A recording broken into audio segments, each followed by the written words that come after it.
But yeah, if you could all just make sure that you have lots of stories to tell, please. That'll make life a lot easier for everyone. And really, the simplest way of doing that particular thing is to realize you've had a life.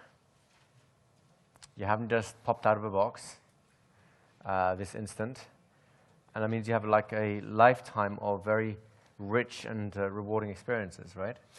And frankly, every time you open your mouth, you tell a story. Unless you're giving a list of facts, and that's not much of a conversation, right? Right. Has anyone, do you have any kind of follow-up from this morning? Anything just to... Well, I think the basic rules from this morning were stop thinking, just let the stuff come out. Be aware of the layer of muck you have to go through and be willing to go through that initially, and know that your stories clean up very well afterwards. Hopefully you'll notice a lot of you are starting to mention things like it starts getting easier, the stories start getting better, and so on. That's basically you warming up that storytelling muscle, which is pretty much what we'll be doing for the rest of the day, isn't it? That's right, yeah, and we're going to be focusing on personal stories, on the stories we tell. Can I give an example? I think that would be nice. Yeah. My friend Steve, when I first met him, it was like a networking event, and I asked him what he did, and he said, well, I'm an accountant. And the way he said it, his whole demeanor, told me that he wasn't very thrilled about that aspect. He didn't feel that what his work, was particularly exciting or interesting. So over time, I got talking to him a bit more and asked him a few questions about it. So who are your clients? Well, he's based in Brighton. Brighton's a very creative town, and it turns out that quite a few of his clients are musicians and bands. So I asked him, so have you got some famous name clients? He was like, well, yeah, there's a couple of bands where, you'd have definitely heard of them. But what really excites me is the new bands, the guys who've, they've been putting the effort in for years and years, and finally they've got a break. They've got the recording contract. They've got a record in the charts, and suddenly they start getting the offers, and the money starts coming in. And unless they're prepared for that, they can spend it all at once on the wrong things. So I said, Steve, so what you're telling me is that you help future rock stars prepare for financial success. He smiled at that and laughed. But, oh, okay. Yeah, I know what you did just then. There's a way of framing what we do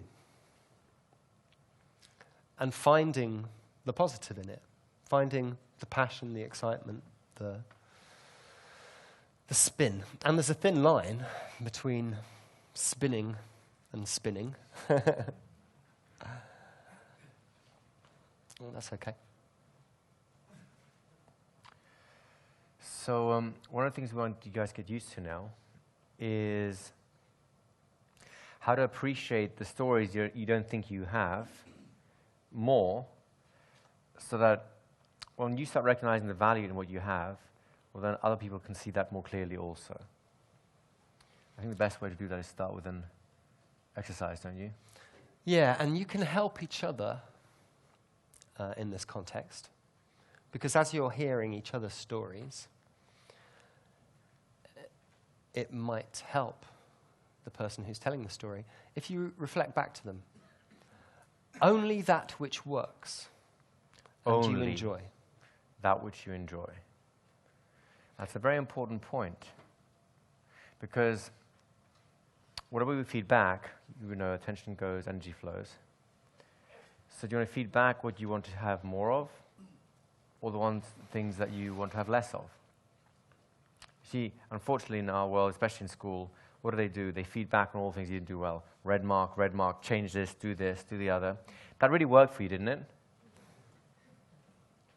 Right now, we're only interested in putting attention on those elements of what people are already doing that are already working, so we can build on that foundation. So if you find an element of somebody's story that particularly moves you, or something in the way they perform it engages you or makes you laugh or just stands out for you, then give them the feedback. Let them know. I really enjoyed hearing Steve's story about how he went from boring accountant to preparing a rock star for success. That's a really nice way of seeing the whole thing differently. It's kind of an example of what I'd call a who I am story. Okay. And if you think about the story that I told right at the beginning, that's a who I am story. I wanted to share something with you, and in doing so, you learnt a whole load of things about me, some of which I have no clue what they were, but there were other things that were intentional. I often tell stories about my family, because my family is really important to me, and I want people to know that. And there are many different types of stories you can tell. We will really explore what we've come to think are some of the more important ones. And we're going to start with probably the easiest category, and one which you will be familiar with, many of you who have been at the last 8 days. So the stories we're going to focus on right now is very simple ones. They're the ones that have some form of strong emotion involved. They can be strong negative emotions as well as positive ones. For the moment, though, just for the fun of it, let's stick to relatively positive events. It'll help you to find the gold in it more easily, although both will be valuable to you in time. So we're thinking about, when were you most excited? Did you ever fall in love? When were you most scared in a good way? What sort of charmed you in a way that you still haven't forgotten? There are a whole bunch of emotions and experiences, states of mind, that are useful for you to be able to elicit in the people you speak to. And the secret is not to say, well, you've been really excited, you get really excited, and it's a really exciting story for you, which is the way that the conscious mind tells stories, but more to recall being very excited and to sharing the events so that in inviting those people into your brave new world, they get to feel the excitement that you did, to some degree anyways. That makes sense, doesn't it? So the way we're going to do this is we're going to just start off. You've already practiced mingling today.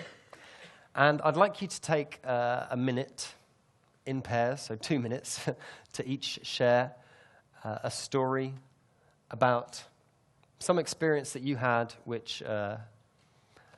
in which you felt a strong emotion. And once you've told that story for your minute, and of course heard yours in return from the other person, you'll probably notice something interesting happening. Have you ever noticed when someone tells you a story, especially when that's meaningful to them, it makes you think of another story. It's like, oh, that reminds me of a story. Have you noticed that? Whatever that story is that you've been reminded of. Well, it'll just make it easier for you to think of the next one that you'll share when you change partners, right?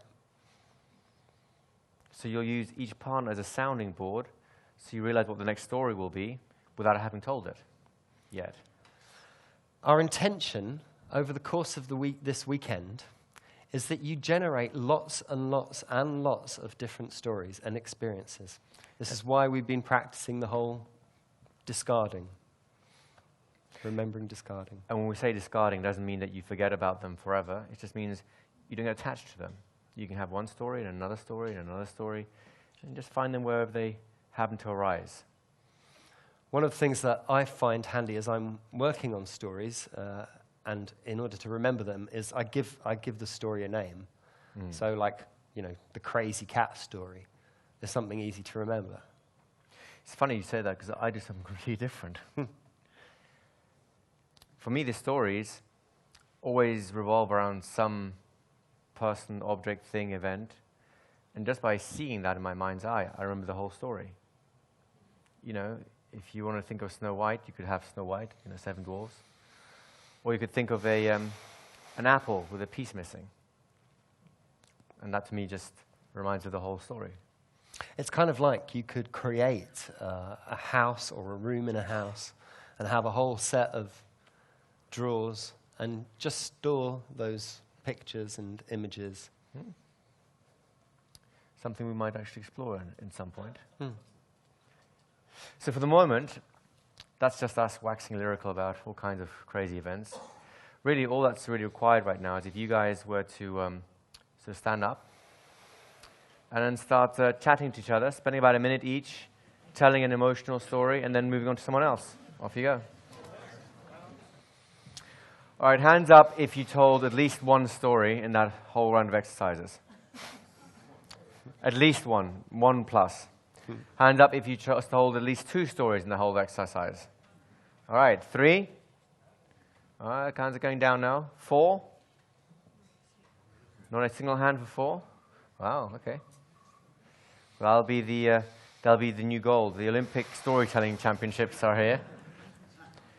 We have silver and bronze lining up, but gold, I think we need at least 4 for gold, don't we? What I'd like to invite you guys to do for a moment is to put things down so that you can close your eyes.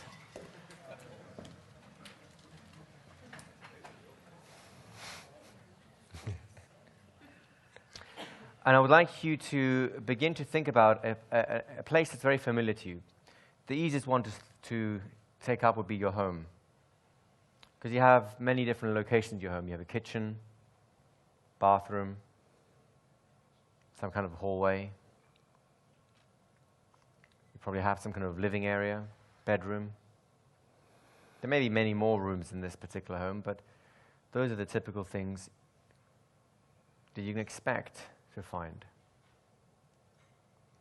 I'd like for you to choose of all those rooms, one particular room that you are quite familiar with.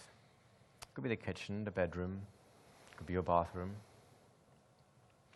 And I would like for you to take a mental inventory of this room.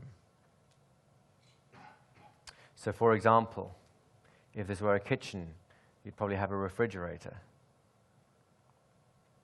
an area to cook in. Probably have a sink with a tap. You'd no doubt have a set of pots and pans in a drawer somewhere, or maybe standing out. You'd have utensils.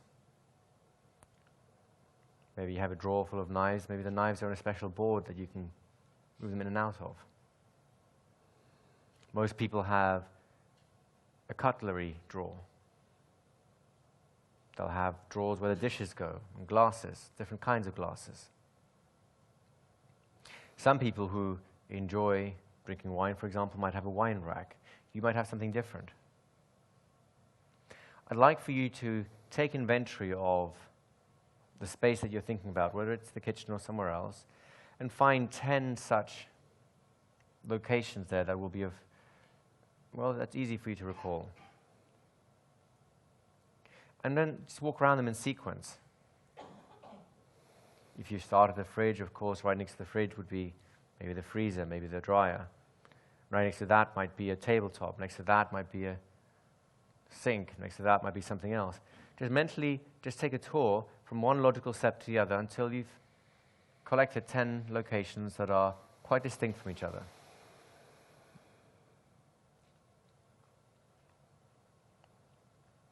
Try and get some variety into this.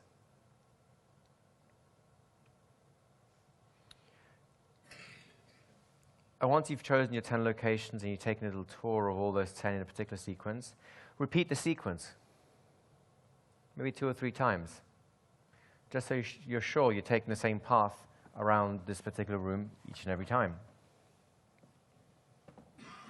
And you can take your time to do that. There's no hurry.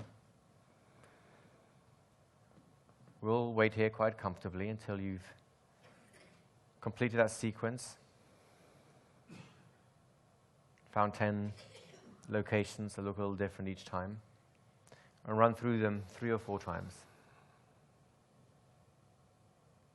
Now, I'll know you're ready to continue for the next step because your eyes will open once you've done all that. But there's no hurry for it right now. Just enjoy recalling the features of this particular room in this particular way.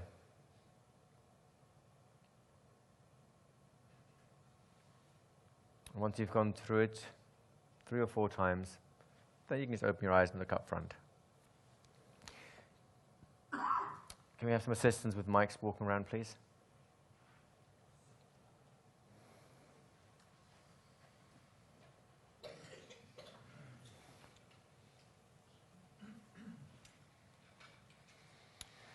You may want to check that mic, Martin. It's got a red light on. I think the batteries may need changing. All right, we have most of you back now.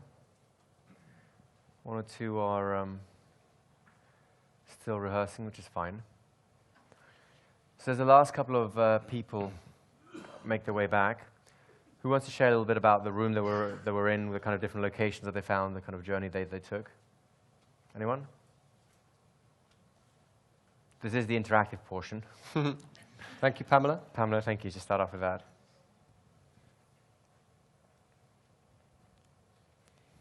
So I was using my bedroom.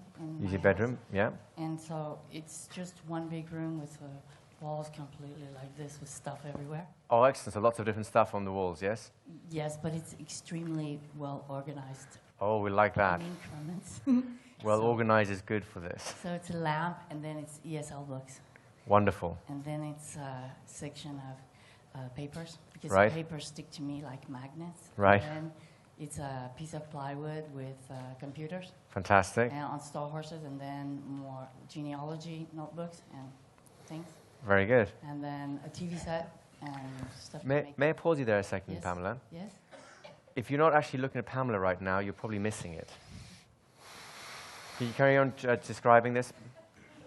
I apologize for the attention, but you'll enjoy I know this. what you're talking about. Oh, I know. Just start again. You can start from the beginning if you want, or you can start from the middle. It doesn't matter to me so much. So then it's next, it's a TV set, and all the things to hear, make the TV set louder and stuff. And then it's journals, 50 journals that I wrote. And then it's jewelry boxes, because I don't have a special place for them. They're just on the floor on a thing that slides. Right. And then it's a penderie. It's a chrome closet, because there are no closets in my house, so there's clothes and too many shoes. So would you say that Pamela is in her memory right now?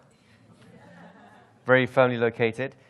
One of the things our brains do the best is store locations, right? That's one of the things we're trained to or have been predisposed to do, because otherwise we get lost in next to no time everywhere, right? So Pamela is an excellent example of demonstrating that, so thank you for that, Pamela. Anyone else want to talk about their thing? You don't have to. This next one over here.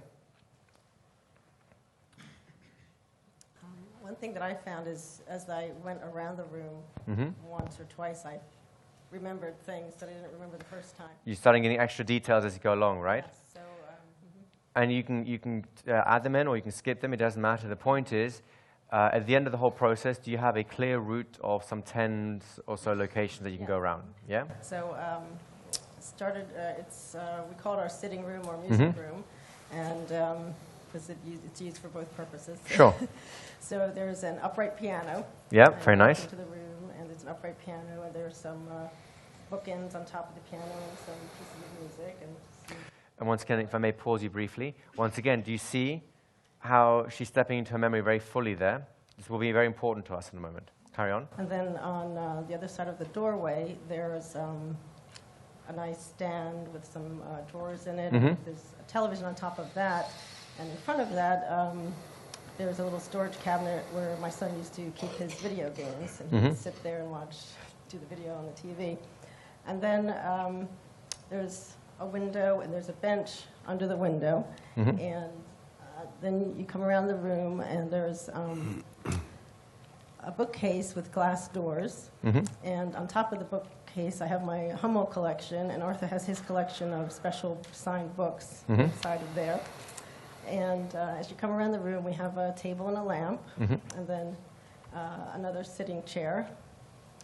And one thing I did forget coming around the room, that there's a fireplace with a fireplace insert, and I forgot that fireplace was there. But you remember it now, right? Music stand, and on the wall, there's some guitars hanging on the wall. Wonderful. And coming around, there's a magazine rack, another sitting area. So you have the makings of an incredible storyteller right now because you have so many locations. That's excellent.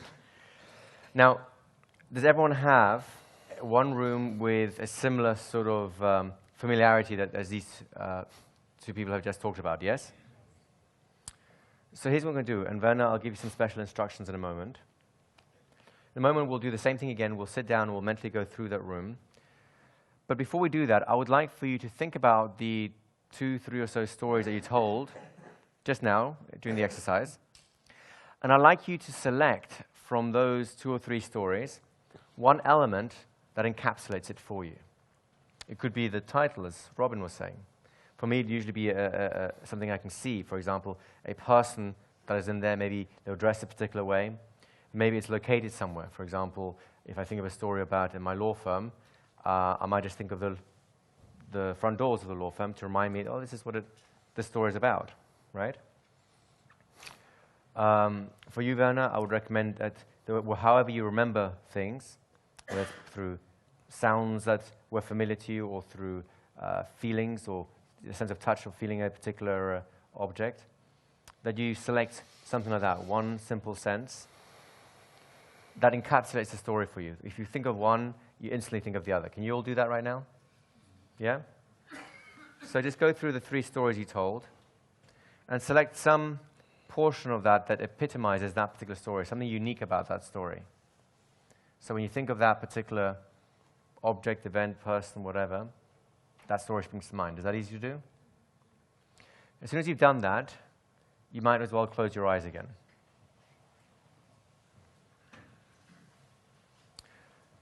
And the following journey will be really easy for you because you want to locate yourself back in the room that you thought about a moment ago.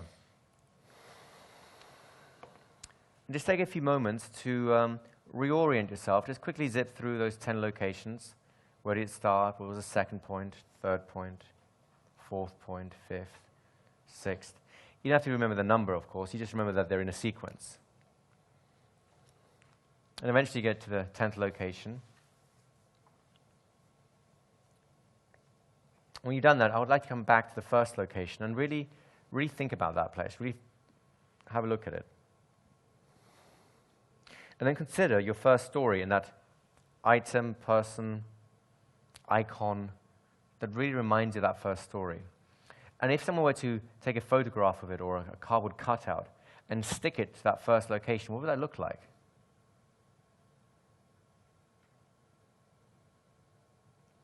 It's an odd image to have in your bedroom, living room, kitchen, whatever, but just consider that.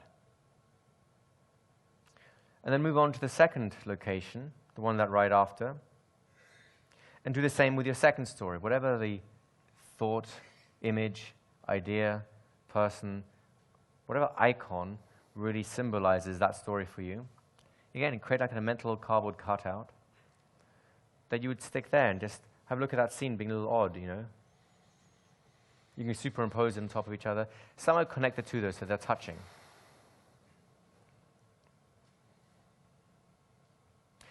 If you had a third story, of course, you can do it a third time. We're in the third location. That's simple to do, is it not? And as soon as you've had all your stories covered this way, I'd like to just really mentally review them again. Go to the first location, and notice how that picture is there, is it not? Second location. Third location. And just to be sure, just go for the first again. Oh, there it is again. Second location. Yep, that's a little odd, but there it is. Third location. One more time. When you're ready, just come on back. Who found that relatively easy to do? Very quickly, mentally scan the room right now and see if you can list the 3 stories like that in their right order. Can you all do that? Easy, right? So we're going to go through a process of generating many stories over the next hour or so.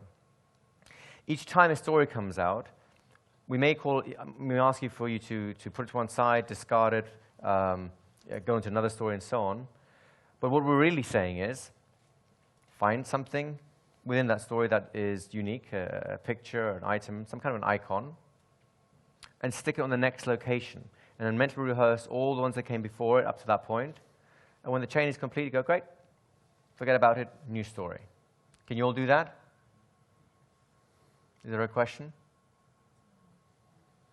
So all you're doing is you're repeating. Go ahead. Can you repeat that one? Sure. You guys just repeat the same process that you did. So right now, you mentally walk through your room, looked at the first location, and kind of thought about whatever the icon was there. You could look at your second location, throw an icon there. If you had a third story, do that with a third location. But you have at least 7 other locations, if not more. So as you're telling stories now, as we go into some storytelling exercises, as soon as you finish that particular story, just take a moment, find something that, some icon in that story that reminds you of the whole story. And let's say you already have 3 stories in your room there. Stick the 4th icon on the 4th location, the same as you did a moment ago. Then when you go on to your 5th story, get another icon, go to your 5th location, stick it there. From time to time, just mentally walk through the room again just to make sure everything's where it's supposed to be. And that's really it. That's all you need to do. Simple, straightforward. So I think it's time that they collected some things to decorate their rooms with, don't you? Absolutely. And whichever way you choose to remember, this is a good process to begin that. You'll find, because it happens anyway, that when you need a story, it will be there. Yep. They tend to pop up when you need them. Yep. It's like that crazy cat story I was telling you about. The crazy cat. There's, have you guys noticed, by the way, that films always have the title and they have a nice tagline, and then there'll be another bit of text that kind of describes and summarizes what the plot is, and then there's the movie itself, right? One of the things that we're going to be practicing over the next couple of days, tomorrow, a little more, is how you tell the same story in 30 seconds, how you tell it in 30 minutes.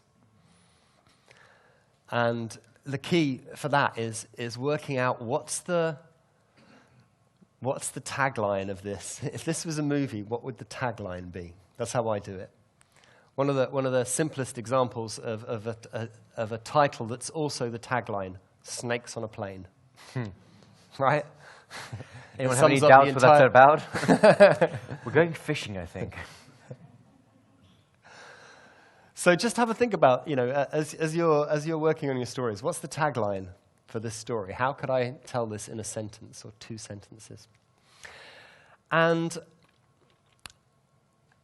there are so many different kind of stories and structures to the stories we tell.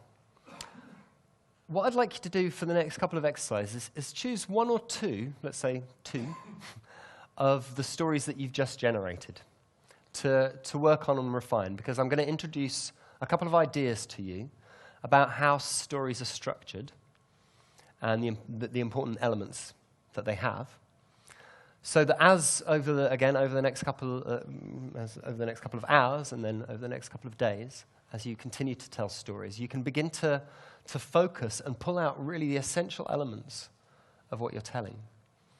And you'll also find that this really helps you to remember them. So, have any of you guys heard of Joseph Campbell? Okay.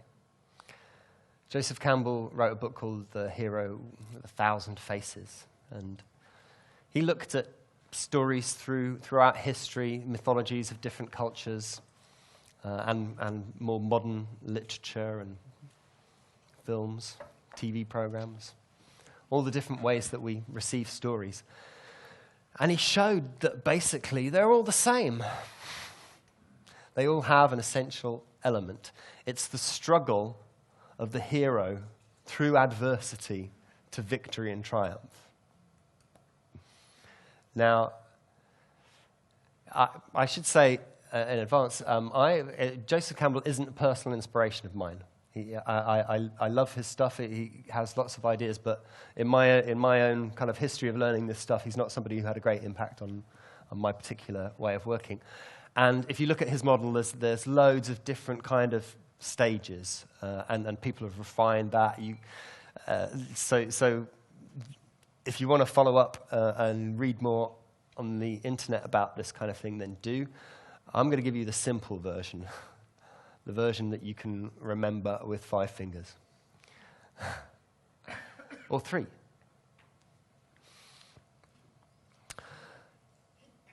So what's the essential element of a story that allows us to connect with it? The character, the hero. Thank you. Thank you. Yeah, the hero. Here's a question for you. Or heroine. Yeah. Thank you. Who said that? Thank you, Pamela. I'll ask you just a little aside. You think about the story of your life. Are you the hero? Like, when you watch a movie, yeah, when you watch a James Bond movie, you know that henchman who gets bumped off in the first act? Yeah. Guess what? He was the hero of his own story too. Nobody thinks about the henchman's family. Everyone is the hero of their own stories. And, you know, if you read a lot, if you watch movies, often you find that the really believable characters, the believable stories, are the ones in which, even though we're being fed a line, oh, this guy's the hero and this guy's the villain, the best stories recognize the fact that that villain is the hero in his own story. And your story needs a hero or heroine. And that hero doesn't always have to be a human being. It can be an animal. Like a puppy. Like a puppy. It could be a community or a tribe or a nation. It could be a car. Or a tank. Or a tank. But your hero is that character with which we identify and relate. Aristotle wrote 2,500 years ago. Maybe not quite that long yet. It's about 2. No, it's probably about 2. Is it? Yeah. A little more. He wrote that the purpose of drama, the purpose of tragedy, was that the audience experience a catharsis by seeing their story told through on the stage. By identifying with the hero, they got to have a release and a catharsis through that experience. So, number 1, your thumb, hero. There's the second element that I'm going to introduce. And it's perhaps not quite as obvious, so I won't ask you what it is. Passion. And more specifically, where is your passion for this story or in this story? What's the thing about this story that touches your heart and makes you feel? Hero, passion. What else do we need?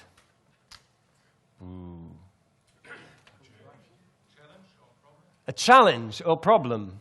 Yeah. The journey, the struggle, the antagonist. Let's call that the antagonist. And again, the antagonist can be a person, it can be a situation, it could be the weather, or a mountain, or your own. It could be, your own internal blockage or barrier. But there has to be something for the hero to strive against, right? What have we got so far? Hero, passion, antagonist. What do you think's next? Redemption. Okay. Thank you. Struggle. Thank you. Yes. Some sort of routine. Okay. Thank you. Go on then. A tritagonist. Ah. Okay. Oh, yeah, right. Yeah, the best friend. Yeah. A turning moment. Okay, this is all great stuff. Thank you. An outcome. Thank you. Yeah. A learning. Yeah. Thank you. A mentor. Okay. What else? A woman. Spoke like a true Frenchman. I like the tritagonist, was it? Yeah. I hadn't heard that before, but it reminds me of a story. No. My friend and I were, I used to be an actor, and I gave it up a while ago, but a lot of my friends are still actors, and we were standing around outside a pub one night, and my friend he's a really big chap. He's got scars on his cheeks because he's a rugby player, and he looks a bit beefy, and he was basically moaning that he only got cast as basically thugs or the cuddly chap. No, but mainly thugs. And our other friend, he was standing there. He's got dark hair. Basically, he looks like he's either an Italian gangster or a policeman. And that's how he gets cast. And they started going, so what, Robin, what would you be? Oh, I know. They decided I was not good looking enough to be the hero. So I would be best friend of hero, gets killed halfway through movie. Yeah, thanks, Ross. So all of those are great ideas. And to sum them up, I think, I propose, in this simple model, we have hero, passion, antagonist. Awareness. Awareness, this would be the epiphany, the moment of change, the realization, the discovery of this is how I'm going to solve this problem. It's the light that gets turned on that makes you, it's that aha moment that leads to 5, transformation. How the person, the situation, the issue is resolved as a result of that moment of awareness. So we have our own personal passion for the story. We have the hero in the story with whom we identify with. We have the antagonist, the struggle that we're faced with. We have the realization, the epiphany, the awareness that transforms, that enables us to transform and move through the situation. Is that clear? So, I'd like you to take those 2 of those stories that you were telling earlier, and bear in mind, these are generalizations. These are all, these are boxes that we're fitting reality into, and not the other way around. And just have a moment in pairs to reflect on what are the 5 different elements. How do those 5 different elements map into those 2 stories? Does that make sense? So just simply, you're not telling the story yet. You're just going to discuss with them that if you were to tell the story, who or what would you make the hero? Where would be the antagonist? How do you feel about the story that it makes you want to tell it in the first place? At what point does the awareness come that lets you the story come to an end? And how have things changed as a result of everything, the transformation? And just discuss those things a little bit so that we can take the next step in a moment's time. And take about 5 minutes, coach each other through that so that you're clear about how it works, and then we'll do a Q&A. Okay? Off you go. Some useful food for thought there, right? Enjoying the conversations you're having? So now that you've had some ideas around these 5 elements of a story, it's time you actually did them. So find someone else, someone you haven't spoken to yet, someone you haven't shared a story with yet, and retell the same story. This time we're going to give you, let's say, 3 minutes apiece. Yeah, 3 minutes apiece. So you've got 3 times as long to tell the same story, but you get to dwell a little bit more on each of these 5 points. Make sense to you guys? Find a different partner. Off you go. Okay, guys, so how did that go? How did that story go the second time around? Over to you. Much better, much easier? What kind of things? There you go. Just pass it on down. Hey, Glenn. Hey, as you were explaining what you needed with the 5 elements, I was thinking the stories I just told didn't have any of those well, apart from perhaps a hero and some passion, they didn't seem to have the other points in it. And so when I was retelling it, I surprised myself in finding that they were there after all somehow. Okay, great, thank you. Awesome. Did everyone get that? Yeah. So can I just ask a further question? So when you had your little coaching thing, did that help to find where those elements were? It made them become more apparent about what the antagonist actually was in the story that I didn't think existed beforehand. Right. Yeah. You see, I mean, often we tell stories unconsciously, don't we, all the time? And often they don't have simple things like a beginning, middle, and end, because we're just starting and we're relating an experience. Some of our stories have those things explicitly, but they're always there implicitly. And part of the idea of giving you these simple structures is to just really kind of tighten and focus your storytelling ability, so they pack that extra punch. Thank you. One other thing, the awareness and transformation part was probably missing the first time I told it. The story kind of just petered out. But having that in the picture meant that there could have been a conclusion to draw from it, and there was the second time around. And now, as a storyteller, how much more satisfying was it telling that story the second time around with the kind of conclusion that the awareness and transformation brings, then they're kind of like just fading it out and like going, and that was it. Yeah, no, right? It worked better, yeah. Excellent, thank you. Whether you actually, I mean, often stories have a point or a, we'll get onto that in a minute. You have a choice about when you're explicit about that. You'll notice quite often I tell stories and I don't tell you what the point is. But there is one. So right behind? When I was telling my story, before we did the exercise, I had a clear picture in my mind who the hero was, what the passion was, the antagonist, all that.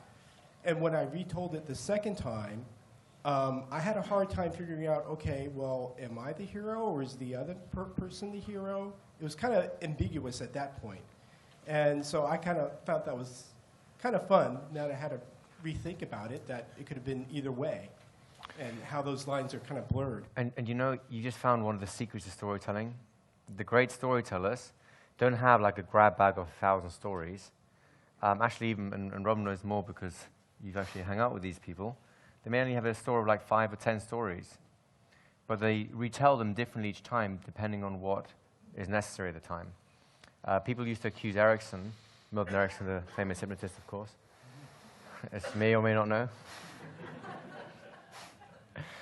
But they used to accuse him of making up his case studies because every time he told the same story again, it would be different. And they'd say, oh, well, he was obviously making it up. But all he's doing is he's taking a little bit of artistic license to emphasize elements of the story that is going to be applicable to the particular audience he's talking to. So that was a very nice bit of realization. There's gentleman over here. And then, I'd just like to respond, kind of elaborate on that a little bit.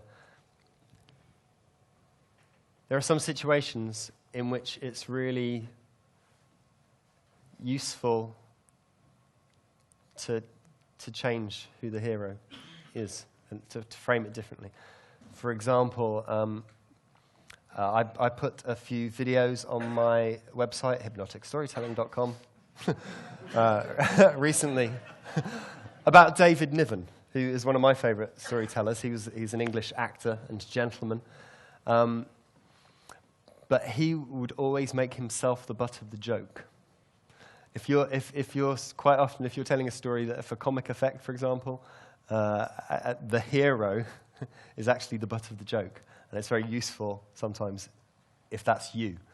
Like, if I want to deliver some feedback to somebody about what they're doing, I will describe a situation and a story, but I'll make sure I'm the loser or I'm the guy who had to learn the lesson.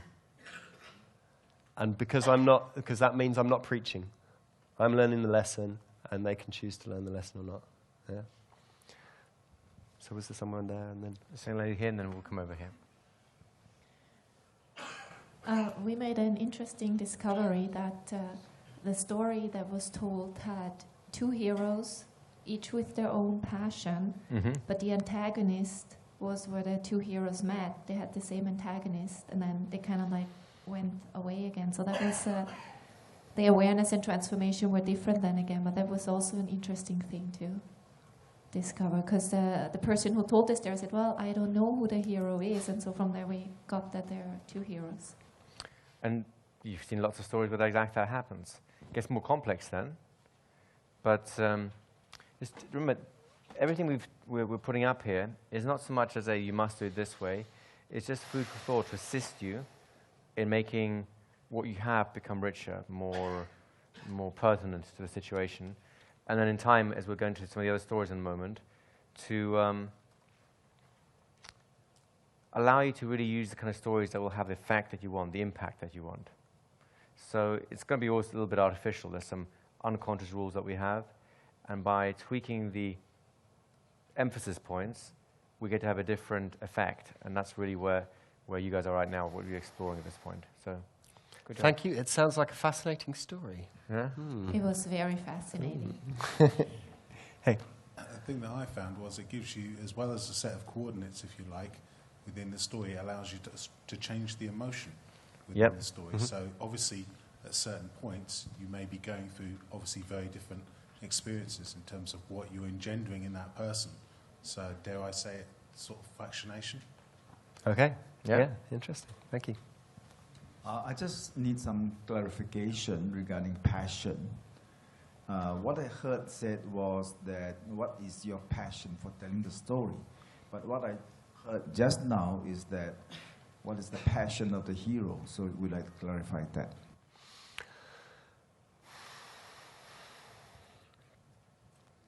Sometimes they'll be the same thing.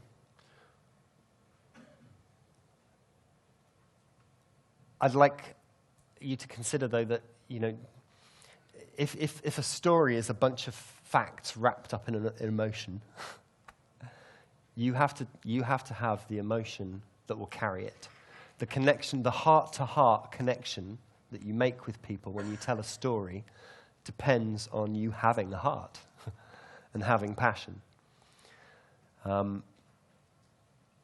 I could tell, you know, the story of, you know, of Tom Cruise in Top Gun, for example, and there would be, you know, passion, there would be conflict, and the hero would have, you know, passion and all of this kind of thing.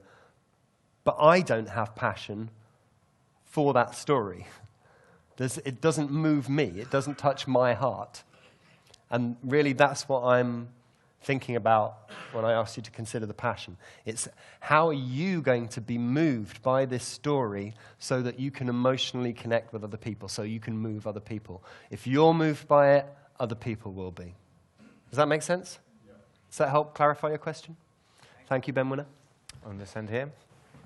So basically, the second time I said the story, the partner and me realized that my story was actually broken up into like two different stories. So I could have very well made it more concise and ended a story at a certain point and then started another topic altogether. And that's when I realized that it's kind of interesting how if you have these 5 coordinates, you can extend and make 2 stories into like one entire thing with having that as an final transformation, or you can even just leave it to just that much. And so I was wondering, how do you decide when is a good time to like end your story and keep it as it is? Well, one idea is just think about when your story has had the impact you need it to, well, that's the point you end it. So if you could extend it into another story on top of that, will that second story just be detract from it? Will it add to it? Sometimes telling one pithy little story, literally in just a few seconds, and then you're gone, is the perfect thing to do. Other times, you may tell story after story after story, and all on a similar sort of theme. So it depends how much time you have, context, so on. But really, for me, the main thing is has it done its job? And you have lots of choices about that. I'd like to suggest you reflect on what I said earlier about artistry. You have a conscious tool. Thank you. In the back, and then we'll come to the front. I find that you attend a story, there's more than one hero, more than one passion, more than one antagonist. It's the whole thing, but not just one hero and one antagonist, and maybe more than one transformation. Yeah. If your story is consistent and powerful, then the chances are that those individuals, those different heroes, those different antagonists and heroines, have something that unites them, so that they're representative of a kind of higher element in the story. Does that make sense? Does it make sense of the story you're thinking about, or in that context?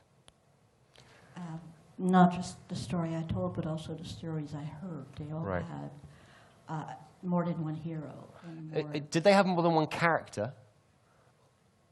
Or specifically... They had more than one character. Great, okay. Well, without knowing any more detail.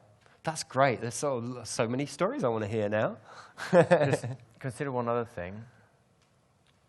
If you have lots of characters in the stories, you can always focus on... You may actually have 5 stories there. Let's say it has 5 heroes. You could sell the same story from 5 different perspectives, have a different story, a different emotion, a different transformation each time. It's the same story, but it's not the same story. Of course, I could tell you about being in the Bahamas and inviting an impoverished friend of mine who really needs my help. And I could tell a story about, my slightly desperate, lonely friend needs some company on stage. It's the same story, isn't it? It's just told from 2 different points of view. There's different antagonists. There are different points of transformation. There are different heroes. Robin is quite rightly the hero of his story. I am, of course, absolutely correctly the hero of mine. Did that help? Yeah, just wonder where the cat fits in. Say that again? Where the cat fits in. The cat is its own hero. Well, it's a funny thing about the cat, because I've lived in this garden flat for a while now, and I've actually lived in this neighborhood and in the same building for about 5 or 6 years. And the last couple of years, I start to notice this cat around, and in the last 6 months, it's been hanging around in my back garden loads, basically, and shitting there. It doesn't help that I've got basically white gravel in a large part of my garden, so it looks like an extended, cat litter tray. And I love cats as much as I love puppies. But I also love songbirds and frogs and hedgehogs. Yeah, not compatible with cats. But anyway, this cat was hanging around, right? And it doesn't have a collar on it, and it's really skinny, and it's kind of a bit mangy. And one of my friends was round and started stroking the cat, and she was like, "Oh my God, this thing is so skinny, it's practically starving. Did you not notice that? What are you doing? How come you're not feeding this cat?" Was how the story started. Arthur. Is it? There's a mic we need to have over here, please.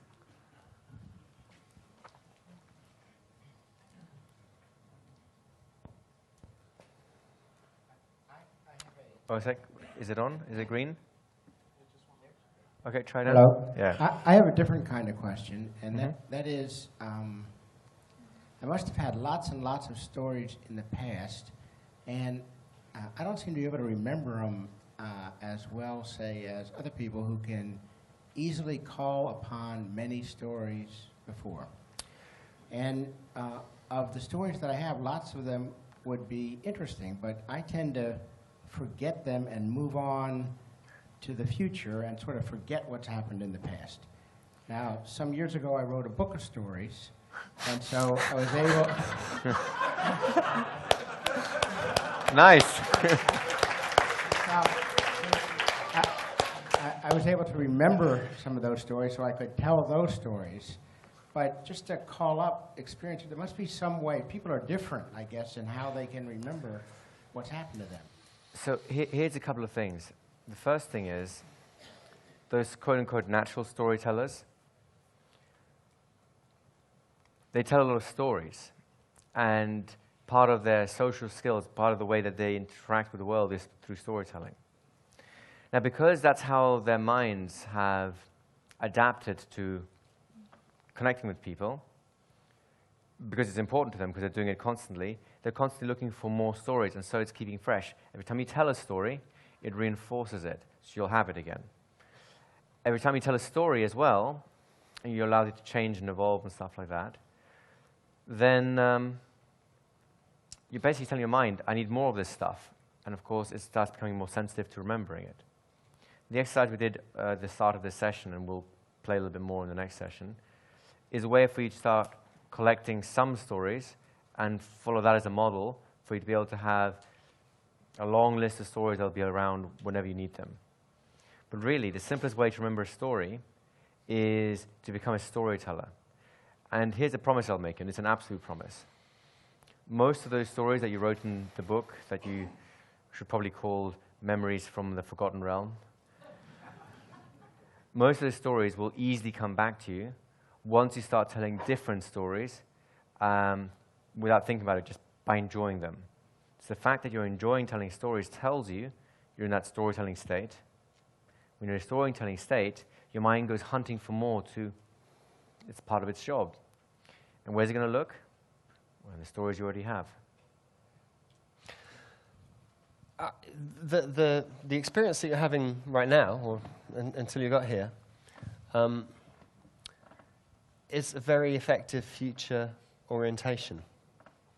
It's a useful orientation to have for somebody who wants to get things done in the world, right? So that's important.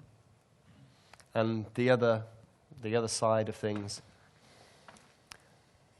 it's probably those offline moments when you're just daydreaming, and as you sleep and dream, important things happen. And keep the future focus, it's good. We had one question over here. Is that gone now? Okay, go ahead over there. Something about what I'm hearing several things that I'm really relating to a lot.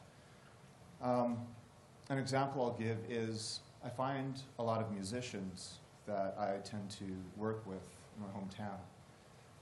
They'll start feeling the music as they're singing it. But the more they sing it, the more they focus on the technical side, on the technique, they slowly diminish the emotional content of the song, bit by bit. And so I actually noticed this a lot in myself too. So part of my journey now is learning how to play and bring that emotion back as I'm playing.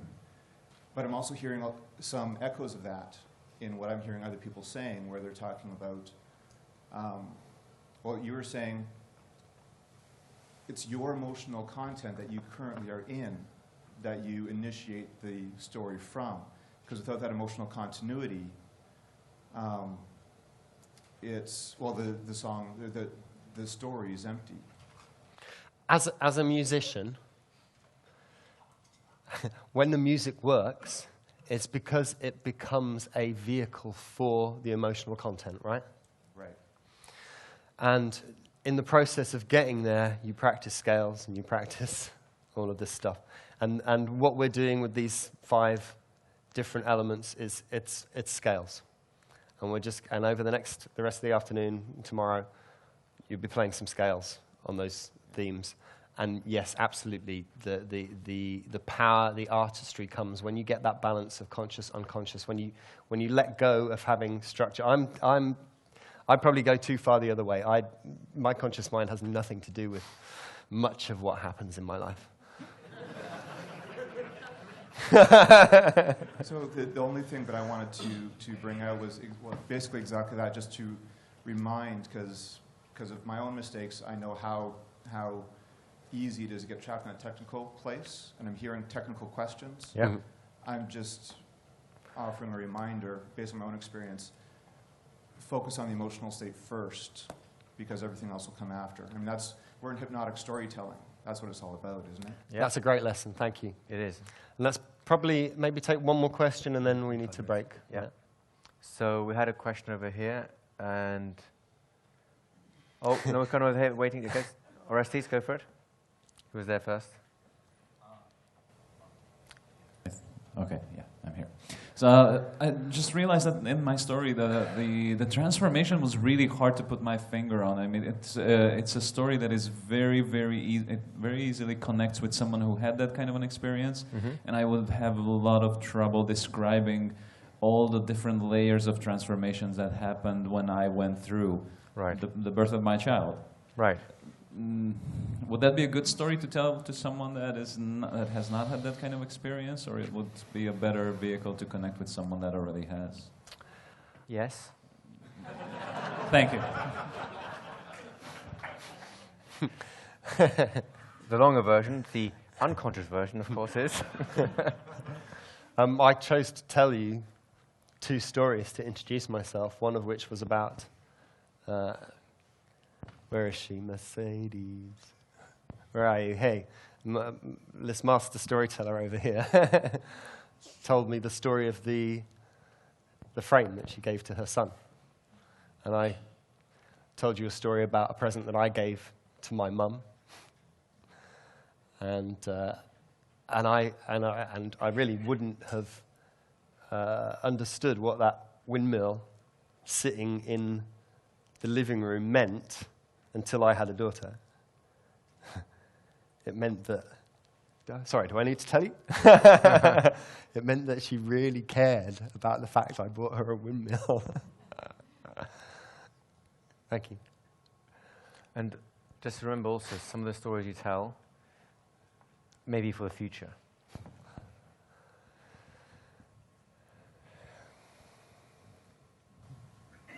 I would like some reflection on 2 things, please. The first is something that just came to me when someone else was talking. I think the musician was speaking over there. And it's this 2 lines. A song is not a song until you sing it. A story is not a story until you tell it. Yes, thank you. Yeah. And the second thing I want to say is, how about journalists? Like my sister, she's a journalist, but when she writes her stories, I don't think she looks for these kind of things. I think they look for something different, completely different. That will depend on what kind of journalist, i.e. what kind of paper they're writing for, partly. But I think, are there any journalists in the room? Yeah, Randy? I mean, it's quite often the formula is kind of like, say what happened in 1 sentence at the beginning, say the same thing again in 5 sentences, and then say it all again at the end. Okay. Right, thank you. Who, what, when, where, and then. Right. So the thing to bear in mind with journalists, you have 2 kinds, and they could be the same person. There are the pieces that are there just to inform and you make up your own mind. And there are the pieces that are designed to influence you, to vote one way or the other, choose one path or another, and so on. And the ones that are designed to try and influence you will follow this much more than the ones that are designed just to inform you, and you can make of it what you will. So, to pass the mic over to Randy, he seems to have some experience in this. Yeah, that's an important point. And I was a journalist in the military. I was a military journalist. I'm no longer a professional, but I was at that point. And there's a distinction, as you just brought out, is between fact-giving, which would be journalism in a way, and then making a commentary, which is a narrative. And what we're talking about is, of course, narrative stories. And it occurs to me that the elements or the structure of a narrative story, which is what we're talking about, typically has the 2 points, the plot point 1, the plot point 2. So in the beginning of the story, a very small part. At the beginning, we introduce the hero or the protagonist. We make him rootable, which makes him, rootable means we like him. We establish rapport. There's something about him that we like. We see his flaw, which makes him even more likable. And then, as he's going along, we're seeing a little bit of his life, and then something happens where he's going one way, and then one event, and he's going down a different way much faster. And then 2 or 3 things happen where he's challenged, his success is challenged, or his survival is challenged. He uses his strengths to overcome them, and then the last challenge, which would be plot point 2, he's overcome by the antagonist, the one who is his foil, whatever it is, either an individual or a challenge. That foil then brings him to the ultimate where his survival or her survival is threatened. That creates the dynamic tension. And then through developing the flaw, which is what Ericksonian hypnosis teaches us, through using the weakness becomes the strength, then he overcomes the foil and the story is resolved. That structure, plot point 1, introduction, to plot point 2, there's 2 or 3 things happen, eventually the threat, and then the end, resolution. And that seems to be the structure that you're teaching us. And that would be the distinction between a journalistic point of view and the other. Okay. What Randy's given you there is, yep. Guys. Again, and that in itself is a concise and condensed version of the very elaborate set of journey points that Joseph Campbell talks about, right? And it's been developed from his work. So no, thank you. I think, we keep it simple. It's time for a break. As you go for your break, I'd like you to mingle, as you will, I'm sure. And we're looking at another class of story now. We've done emotional stories, elicitation stories. I want you to think about your who I am stories. And you heard the examples that I gave right at the beginning of the day. To make it simple, I'll give you a simple process. Think of something that's important to you. Family, a hobby, a career, a place, anything. And just talk about that. Tell a story about it. 15 minutes. Let's be back in the room in 10:02. We'll start at 5:02. Thank you very much. Thank you.